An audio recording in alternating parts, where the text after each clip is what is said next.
You're listening to the Thrive Podcast, where every week we dive into a practical, tactical tip to bring you from a life of simply surviving to thriving. It's personal development for the everyday girl who is done with coasting through her days, done with feeling like she's missing out on the deeper meaning of her own life, and done with mediocrity once and for all. Because it's not enough to simply survive. You deserve to thrive. Welcome back to Thrive. In today's episode, I'm having a conversation with Rachel Autry, fellow social media influencer and podcaster from Birmingham, Alabama.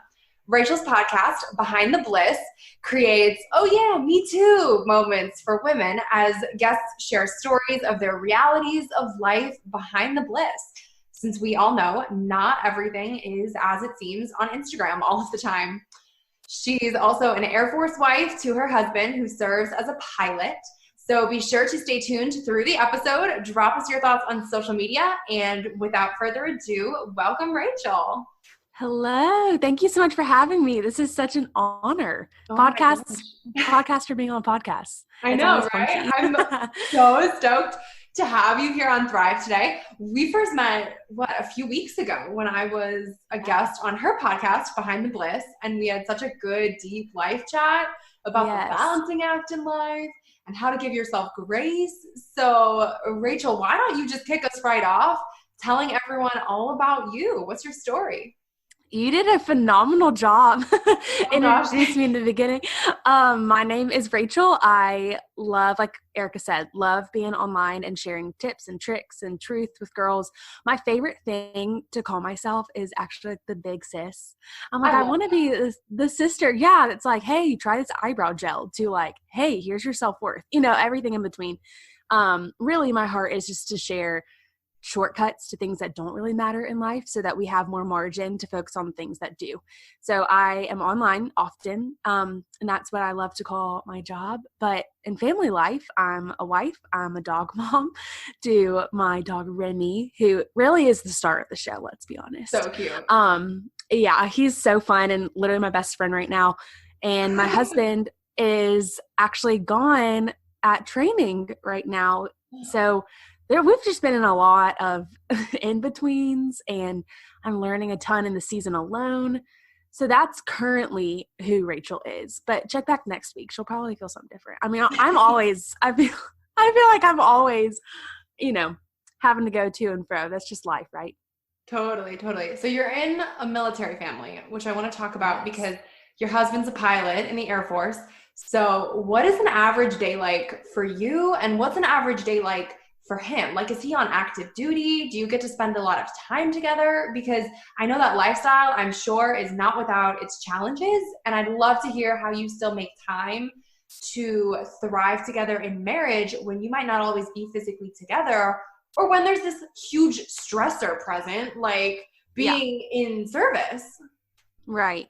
So, okay, Erica, here's the funny part.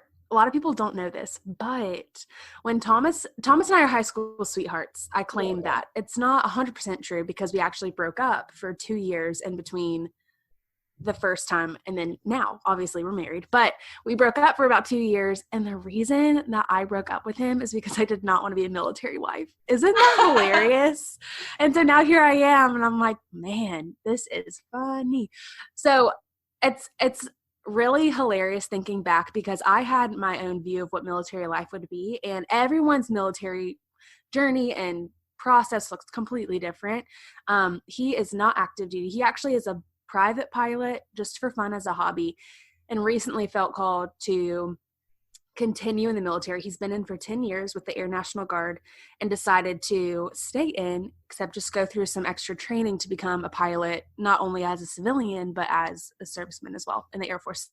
That's where he is now. He is taking his first step, getting to this big dream, and it's nuts and crazy and all the things, and life looks so crazy. And that's why I say, check back next week, because every time someone's like, what does a typical day look like? I'm like, well, today I'm in my PJs and I'm chatting with Erica, and then we'll just do some random work at home. And other days, Thomas and I are on fun trips and we'll hop in this little small plane and fly around. So it's funny. I don't know a typical day. I don't know if the Autrys have a typical day, but right now Thomas will come back home on May 22nd, which is a few days away. It's 15 days if anyone's counting. And he'll come back to quote unquote normal life and just serve out at base.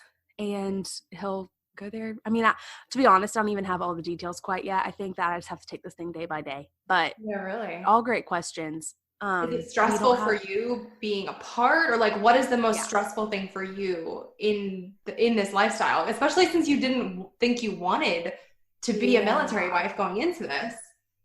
And I had a weird idea of what this was going to be, which was like he was going to be deployed all the time, and he hasn't been deployed yet. We've been married 4 years.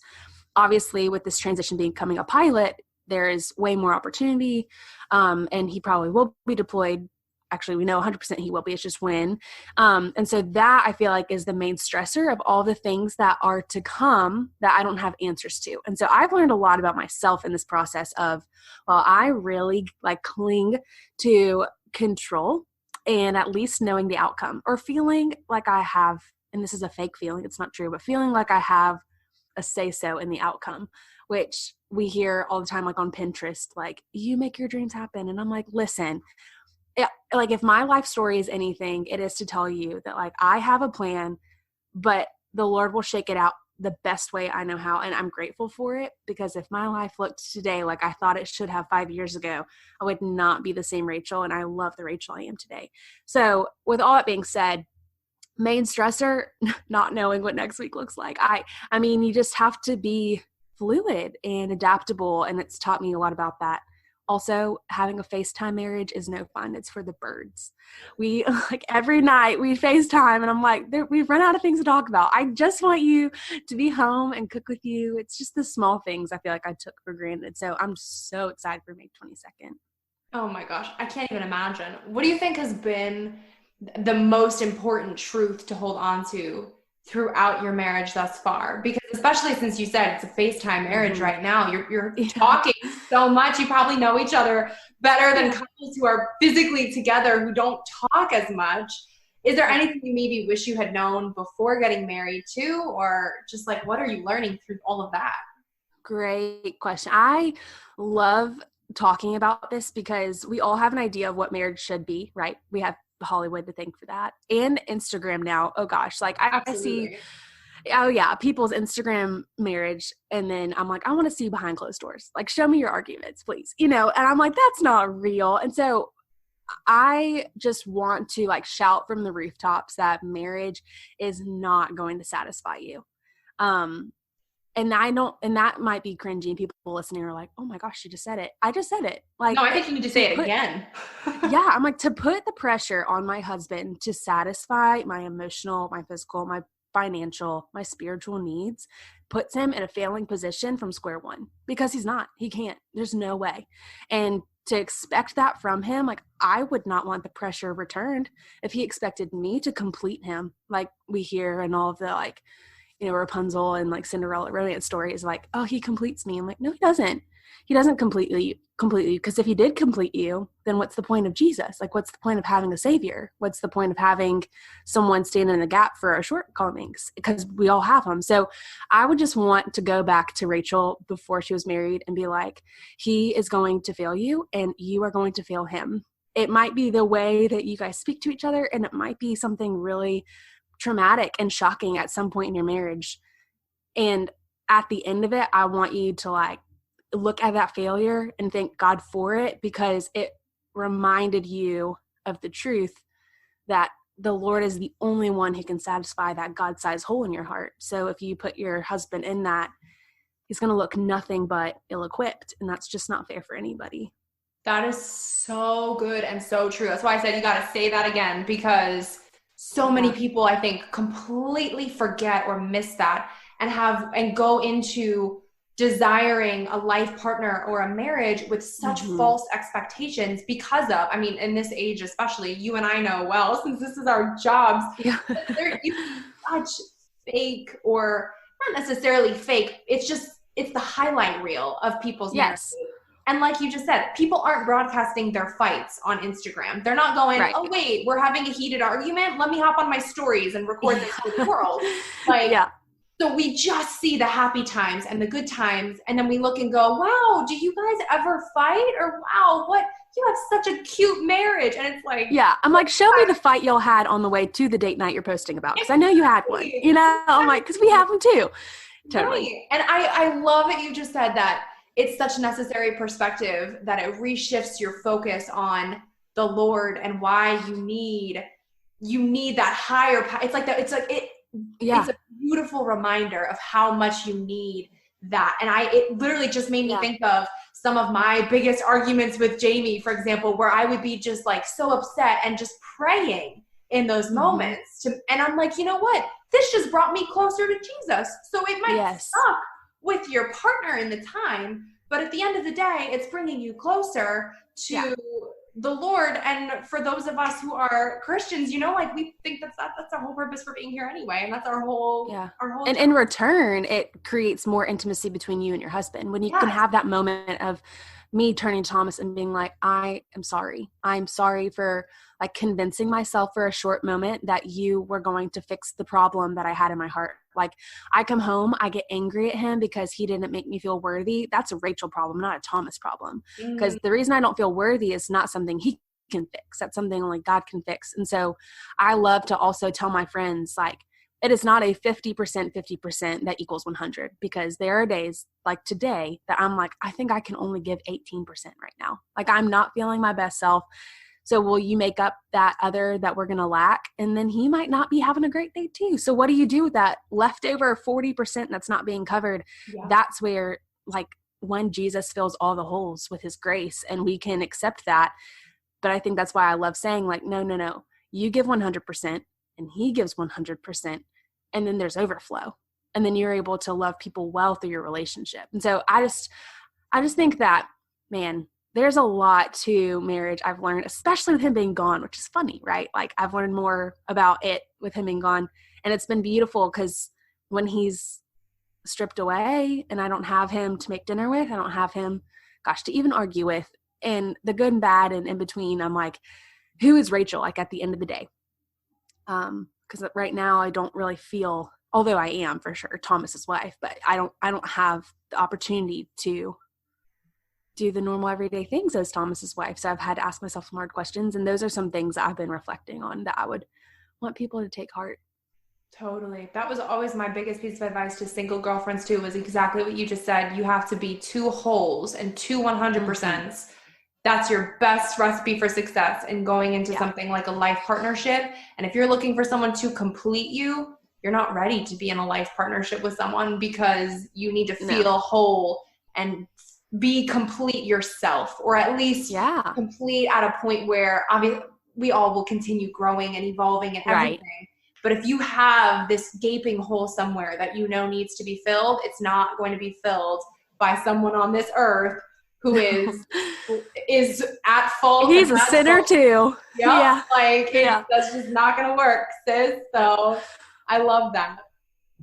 Oh my gosh. So, okay, this is, I'm sure, something that's obviously deeply personal and a huge struggle, but you've been so beautifully open and vulnerable through this whole thing on social media, sharing about your infertility journey, which I'm sure is also not helped by the fact that Thomas is away. I know. Super infertile now. I'm like, Really not helping that. Yes. But I know that that's something that so many women can relate to and are just looking and hoping and praying for something from God to help start a family earthside. What has been the most helpful thing for you in your ongoing journey? And maybe do you have any advice for girls listening who might have a sister or a best friend or someone else they know who is also currently battling infertility, as to how they can really be the most supportive in this time? Because obviously it ain't easy and you have no idea how long this road will be. Yeah. It's just like weird to even have this conversation with you, because I'm like, are we really talking about me struggling with infertility? Is this really my life? You know, like you have that moment where you're like, I hear about it. I see about it. I have conversations about Cindy down the street that's dealing with it, but I never would have imagined myself in this position. And it's humbling. It reminds me, like, this life is not my own. And there's a lot that I am going to be sharpened through. Would I have asked for this? Absolutely not. Have Thomas and I grown closer from it? Totally. And so that's where I'm like, okay, I really want to be a mom, and that's not up to me at the moment. And it's hard to release that control we were talking about in the beginning of being like, all right, okay. If life has taught me anything recently, from coronavirus to infertility to my husband being gone to all the things, I'm like, it ain't up to Rachel. It's just not. So I would say to the girl that might be finding herself in a similar position, what's helped me and what Thomas and I have done, we actually got it from the show This Is Us. I don't know if you watched it. I love that show. Love it. Well, Randall plays it with his wife, and he deals with anxiety. And I wouldn't say anxiety has a huge grip on my life, but I will say that I have those moments just like any other human where I get overcome with outcome. And I'm like, I can't, like, I don't know what to do. I'm very overwhelmed. I wish I had a more say-so in this happening. And so here comes infertility, and we find ourselves in a doctor's office, and he's saying the I word. And I'm like, what? No, like, I've already paid my life dues. You know, like, I've already been through hard things. Like, this should be easy for me. And so we played this game before I went in for a surgery just to get a diagnosis, and I was just nervous. I was like, what if we come out of surgery and there's no answer? What if this is unexplained? Or what if I say I'm even missing my reproductive system? Like, what if something happens? We just don't know. And he's like, Rachel, what is the worst case scenario?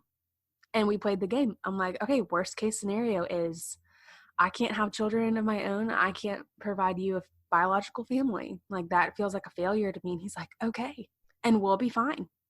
There's options. We can adopt, we can foster, we can give a home to a child who doesn't have one. Like, we can bring in children with special needs who just need that extra love and care and assistance, or whatever it looks like, because we have a heart for them.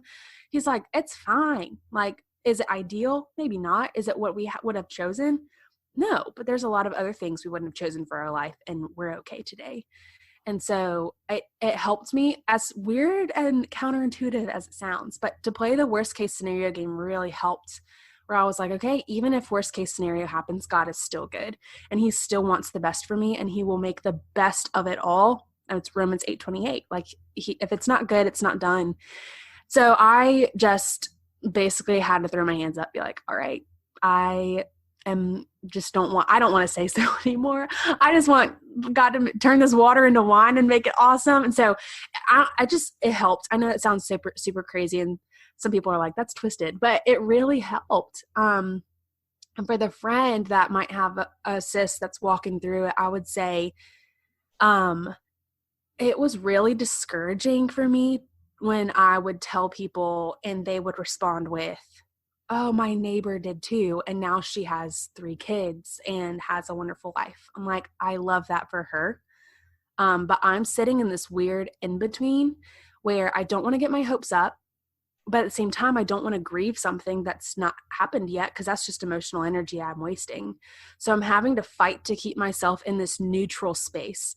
And when someone tells me an amazing story and testimony, of course, like, I applaud her and I applaud God for showing up in her life like that. But I am struggling with the fact that that might not be my life. And so I would say, instead of sharing hey, this happened to my friend's story, sit with that person where they are and be like, I know this is hard. This isn't what you would have chosen, right? And let her say no, and just sit there and be like, how can I help? How can I serve you? Do you want me to pray for you? Do you want me to, like, love on you? Do you want me to text you? Do you not want me to? Like, just give her the say so instead of hopping in and trying to fix it. Because at that point, that's something that's not very fixable. And there's no one. That's the odd thing about infertility too, is you don't have anyone to blame. And for me, it's easy for me to get to a place of forgiveness when I find when I identify who there is to forgive. But in those situations with infertility, they're like, it's no one's fault. So it's like, you don't have any bitterness. I mean, like, you're bitter, but you don't know who or what at. And so it's just like, man, it's just a lot, and it's weird. It's different than death. It's different than betrayal. It's different than any other type of grief. It's just a different monster. So if you're a friend, just remember that, like, unless you are going through it or have gone through it, you might feel awkward for words. And in those moments, just ask how you can serve. That's so smart. And it's so hard too because it's like, people have the best of intentions when they're Yes, trying to share their stories because they don't know what to totally. say and they're trying to just be encouraging. But it's Hmm. so hard. And that's why I wanted to ask you so that you can say right out to people from someone going through it what actually helps because it's like it Yeah. can do more harm than good emotionally in the moment, even though that's not at all someone's intention. So Yes. that's just so important. How has it tested your faith too? Because I know that that's something Yeah. we talked about this when I was on your podcast with our NICU journey. It was like, if Yeah. anything, when there's no one to blame, I think sometimes the easiest thing to do is to shift your blame to God because you end up in this Yeah. of why me? Why is this happening? What am I supposed to be learning? And why is this happening to me? And what, like, why? So it's Yeah. like, what has helped you through all of this keep your faith strong and keep believing that God is still good when you're in this period of unknowns where there is no final outcome that you know of right now? What works for you? Yeah. That I love that too, just because it gives me an opportunity to say, like, I did not handle it well in the beginning. And I mean, like I said, we never would have considered ourselves in this place. And I think a lot of it was just because we were playing mind games with ourselves. I'll say it for me. I was playing a mind game with myself. I had this equation in my head that because I faced X, Y, and Z when I was little, that I lost my dad in high school, that I have been through other tragedies, God and I are even, right? Like, okay, I've paid my life dues. Let me go. Yeah. Let me have motherhood. Just let me have it. And so I had that honest conversation with God where I was like, honestly, that's not cool. I deserve to have this normal. I deserve to be able to get pregnant when I want to. I deserve blah, blah, blah, blah. And then in those moments, I realized, like, honestly, I don't. And that's really weird to say and really hard even to explain, like, why I don't, but I just don't, because there have been moments that I haven't even given God credit for showing up for me because I didn't even realize it. So whether it's provision that we are self-employed and are living comfortably, or it's provision that my husband is safe and in a very risk environment, or that I have beautiful memories of my dad before he passed, like all these things I have to sit and realize, like, okay, heart of gratitude. Because if I focus on the one thing that's really upsetting me and forget about the millions that God has come through with, that's not fair. That's not fair. And so it really did test my faith because I was like, ugh. Also, I have some people in my life that got pregnant when they didn't want to get pregnant. So you have to play this, like, you have to honestly lay it down and be like, this is not an equation. A and B will not yield C, as most people and most media and the world would want to convince you. And I'm just going to shoot you straight. That Satan would want to convince you. Like, I had his voice in my ear the whole time. Like, Rachel, this isn't working out, like, just, how about you just back away? How about you just seclude yourself? How about you just be angry? It's okay. It's okay. And I'm like, no, it's not. No, it's not. Because in the moments that I step away and seclude myself or isolate myself and choose to not be honest with the Lord with my feelings, my situation doesn't go away. It doesn't mean it's going to get better because I just decide to, like, drop God in the middle of it and be like, you're not working out. Let me try something different. My situation won't change. So, like, if anything, I'm like, okay, I just need to lean in, to buckle up, to do my work, to show up, to be honest, because that would do if he was here right in front of me and wasn't this relationship from not like a standard earthly relationship. So, sounds weird. It's really hard to explain, but I guess my best way to explain it, I actually heard this analogy and it was so beautiful about a year and a half ago. And I forgot who said it, but it was at a really neat service at our church. Someone said, like weightlifters, they'll have the weight on their shoulders squatting. And when someone steps behind them, they're called a spotter, right? And they don't do anything. They don't help them lift the weight. They just stand behind them, hold their hands right beside them, just in case something happens and the person is able to lift the weight because they have a sense of security. Someone's got their back. The moment the spotter steps away, psychologically in your brain, you go, oh gosh, like, it's just me. So you get a little nervous and you get a little antsy, and a lot of times you don't perform as well. So, but when the spotter comes right back, you're able to perform well again. And it's not because the weight changed. the weight's the same. Your situation in life is the exact same as it was before. You just have a spotter. And it's the safety and it's the idea of provision that like, if I fall, he will catch me. If I fall, he's got the weight. He won't let it fall on me. So I don't know. It's one of those like, why would I choose to not have a spotter when I have an option to have him? But it took a lot to get there, obviously. But yeah, that's the best way I know how to explain it. And that applies to any situation, not just infertility.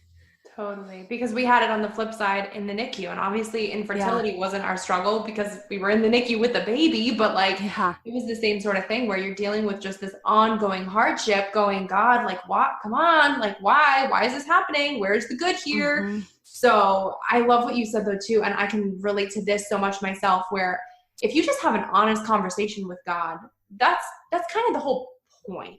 Like, you don't have to show up to God all fancy and make it this long, formal thing. You're allowed to just sit in sadness and hysterically cry and talk to God through your, through your tears. And you're allowed to just talk to God like he's your friend or your father. Like, it's not this weird relationship that you need to have. You can literally just say whatever. You're allowed to sit there and say, God, I'm really mad at you right now. Like, I'm pissed that this is happening. Why are you letting this happen?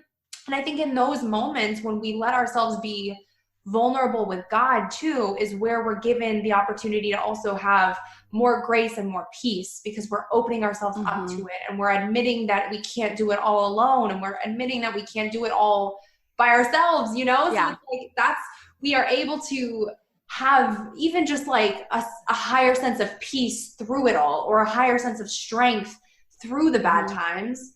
And it's like, I always think of it too. I love the analogy you just gave with the weightlifter. And I think something that helped me through what we went through too was always just thinking of Jesus on the cross.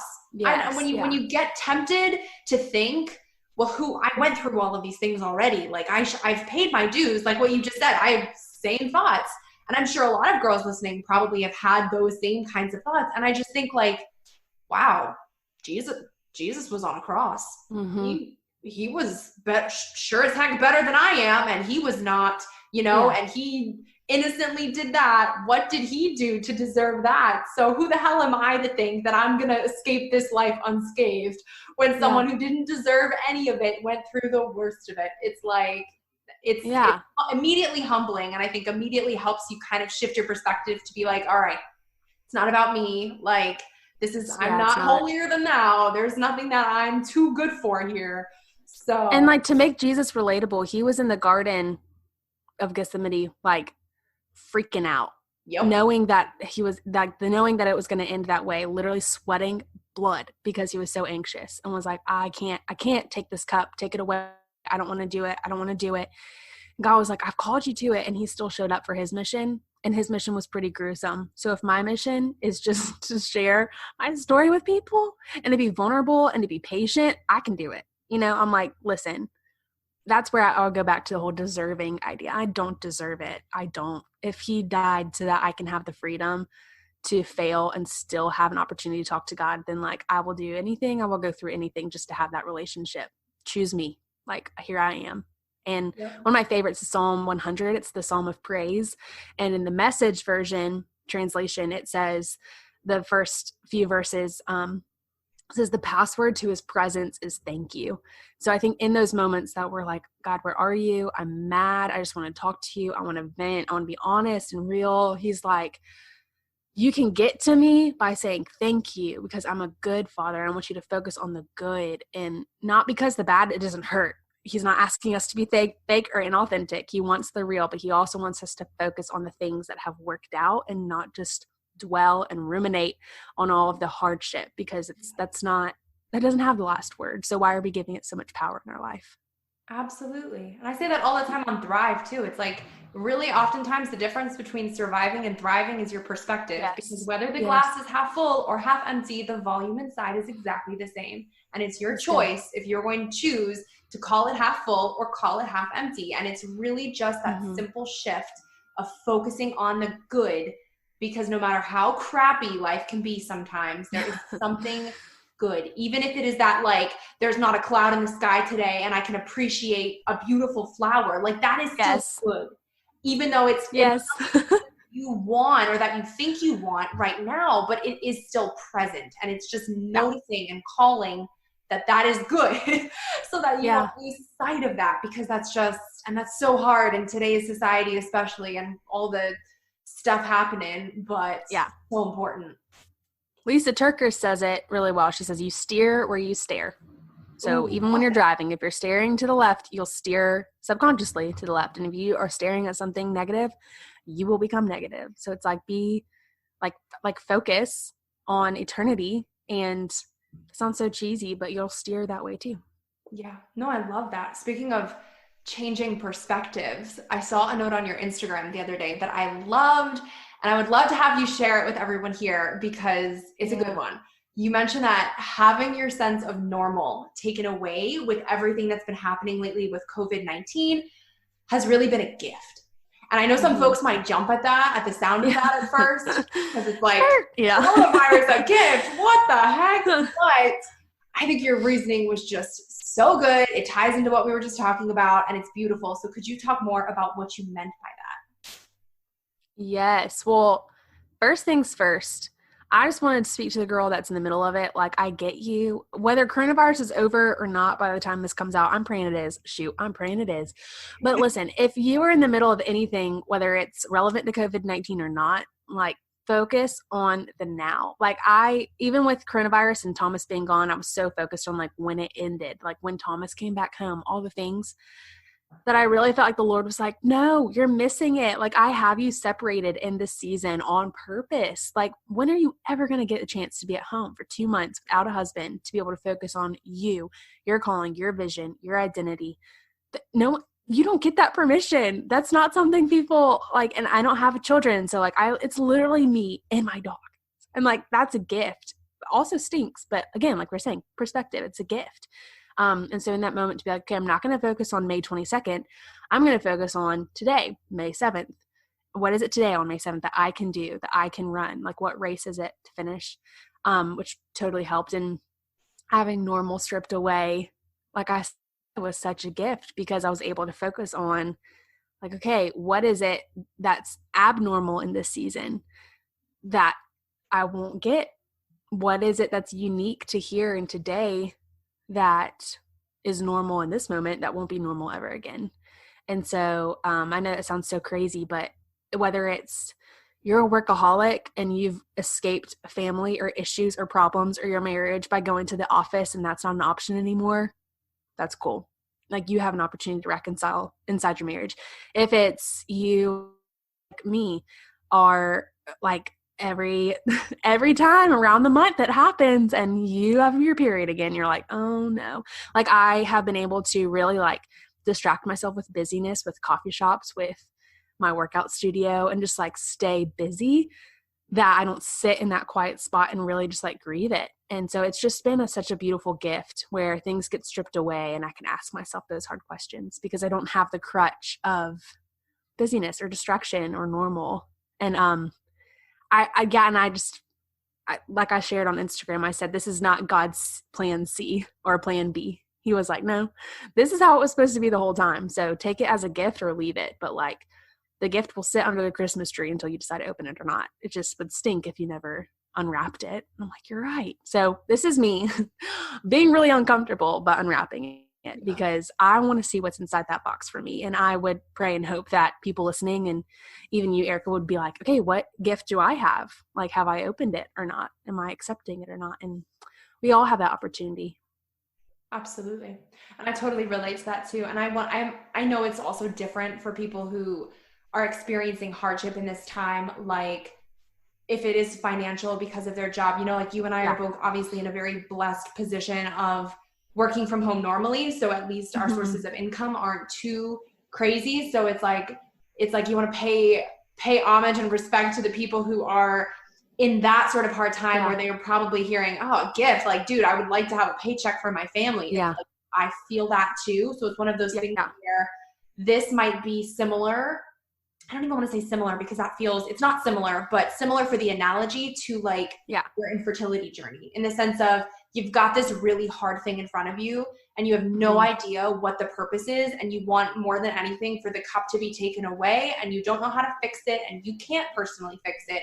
And all you can do is really just have faith that that you see the good, and that the good comes at the end of it, and that you're not wiped dry in the process. So I almost feel like that's like an encouraging tie in there, hopefully, for people where it might feel very different in the sense of they can't hear how we talk about, oh, this is a gift because of what we're learning by ourselves at home.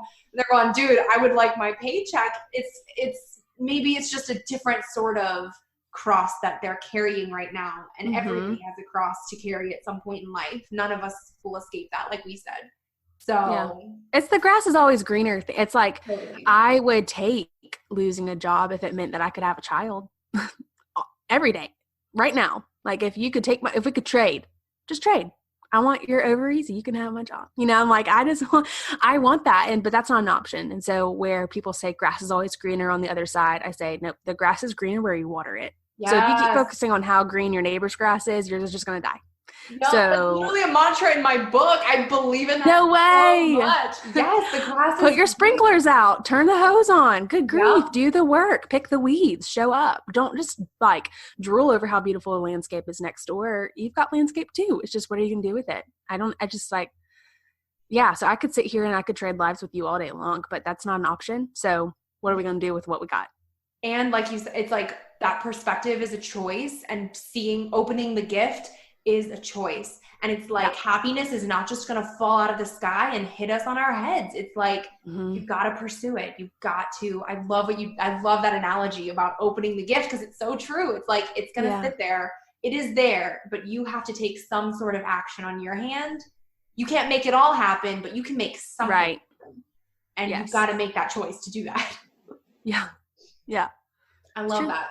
This is really such a season that we're in, and we're definitely not what we're all used to in what we're used to as normal, for sure. But like you said, we're in this process of, I think, creating new normals left and right, and it doesn't always have to be bad. So if there's anyone out there listening to who's maybe just plain stuck in this season, and maybe they're not necessarily going through this immediate hard thing or carrying this heavy cross right now, but it's just this limbo feeling of being stuck. Maybe it's because of the pandemic. Maybe it's for some other reason entirely. What's your advice for getting unstuck? Yes,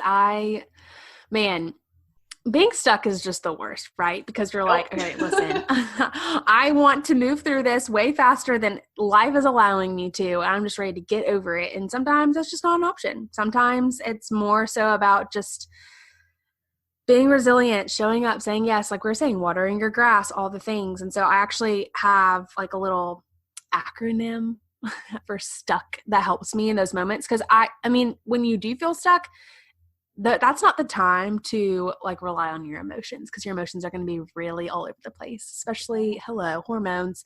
So you're like, okay, let's come up. I came up with an acronym that was kind of like my formula for how to handle this, because I'm like, I can't rely on my feelings. I need to have like a discipline set in place. So stuck. S is share it. Like go to someone that you trust, go to the Lord, tell someone like, hey, I feel really stuck right now. I'm really struggling, because I would challenge you, like what's hidden can't be healed. And in those lonely spots is a really dangerous place to be, because you can be convinced of some things when you don't have bumpers like friends in your life to be like, that's no, don't believe that. That's not true. The U is to understand.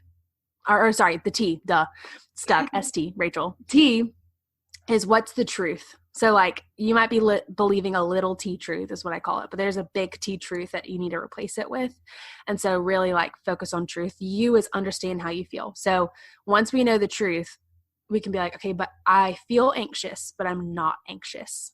Like in this moment, like I feel not very worthy, but I am worthy. Like replacing it is really important. C is being Christ-centered.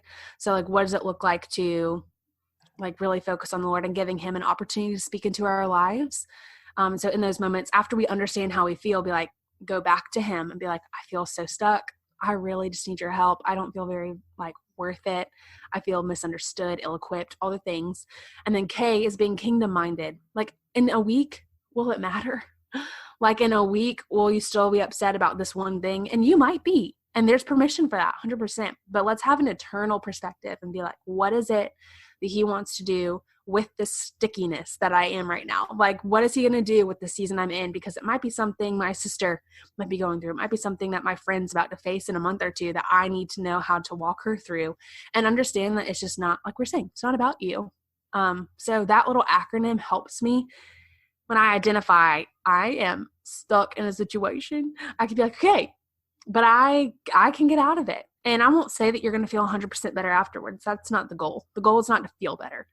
The goal is to remind yourself that your emotions don't have the last say. So I'm not saying that everything's going to be perfect and your situation's going to be worked out after walking through that. But I will say that it gives God an opportunity to speak into the situation when you might not have the words, when you might be going into the deep end with some thoughts that are spiraling that don't belong there. I love that little acronym you had, and it ties, I have this in my book too. I always love to say feelings are not facts. And it's like, we all have been to that place of having a deep spiral down into the pit of despair, and you can have not so nice thoughts when you're down in that pit. Those not so nice thoughts are not reality, and they are not of the Lord. They are not good. Right. They are from Satan. Like, you are attacked when you are low like that. So it's kind of one of those things where sometimes you just got to be your own best friend and pull yourself out of that, because you need the reminder that like, that is not true. It ties all the way back to the very start of our conversation when we were talking about when you want to have a life partner and you want to get married and you have all these desires for your life. It's like, you're just not, if you sit there and tell yourself that you're not lovable or you're not worthy or you're not these things, that's not going to help you get to the final destination. It's going to help you feel good, and it's also not true. I always joke, I'm like, the T in stuck is not Thomas, it's truth, and there's a reason for it. Like, I'm not going to turn to Thomas and be like, I mean, I will, absolutely, because I shared those emotions with him, but I'm not going to turn to him for my end all be all. Right. Who am I? Tell me who I am. Right. You know, he definitely has a say so, but at the end of the day, like, I'm a child of God, not Thomas's wife. Like, that comes priority. And so I think just to get it straight, like, get the priorities in order is helpful for me too. Totally. Okay, so I want to ask you this because you asked me this on Behind the Bliss, and it was just so fun. What is something that you are loving that you have to share with listeners of Thrive right now? Oh, gosh, it's so funny when this question's returned to me because I'm like, oh shoot, balls in my court, and I don't know. Okay, two things that came to mind. One is, like, anyone can get their hands on it. Speaking of just like truth, reminding ourselves of truth, all the things. I love when I'm in a funk to put on worship music, and just like to play it on my Google all around the home, because it just helps center this place, like the place where I physically am. I'm like, okay, no, I want to invite something bigger and better here than my funkiness that I've invited in this house for a second. And so I actually have a worship playlist. I can send you the link if you wanted it to, but it is like, I think it's like 86 hours now of worship. If you can just like have it. Yeah, there's like over 750 songs. Like, it's amazing. Everything from instrumental to your faves that you've probably heard on the radio, just like everything. I've been adding to it since like college. I love that playlist. It's got me through a lot. And then like the fun thing, like that's fun too. But I will say the like product, I'm using the Anastasia Eyebrow Gel. Oh, I've used her brow pencil and it's so good, but I have not yet tried the gel, so I have to try it. The gel is fab, and I joke, I'm like, if I was stranded on an island and I could bring two things, it would be my eyebrow gel and my Bible. Like, that's who I am. That is Rachel in a nutshell. You have great brows. Totally. Thanks. I'm like, I actually use it. I just have eyebrow gel, blush, and mascara on today. That's what you get, Erica. Hey, I mean, you look great. I know no one else can right now, but you look great, girl. Thank you. Yeah, eyebrow gel all the way. Love it. Okay, so now I'm going to ask you something that I ask all guests on Thrive, and that is, what does thrive mean to you, and how do you strive to thrive in your own everyday life?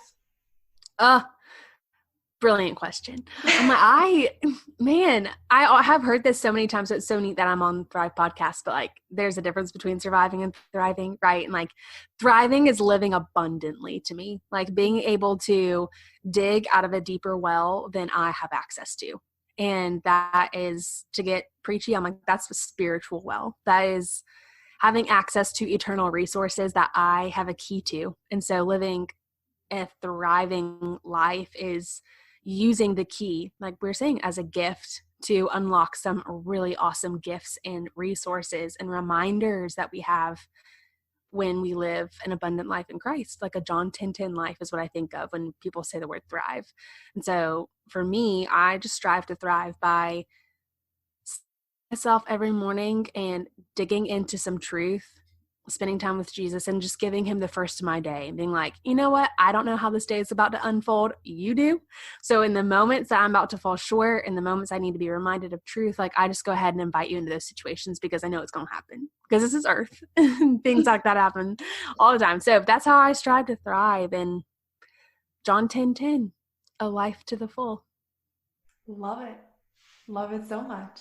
All right. So where can people find you online?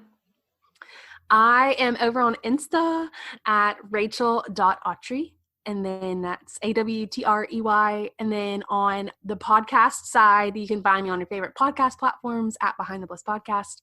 We like to post sneak peeks and fun truth over there too on Instagram at Behind the Bliss Podcast. Awesome. Cool. Well, thank you so much for hanging out on Thrive with me, Rachel. It's been so fun and such a thank you for having me. This is an honor. I love talking about thriving and I've just loved getting to know you. So to have me on your show is a treat for sure.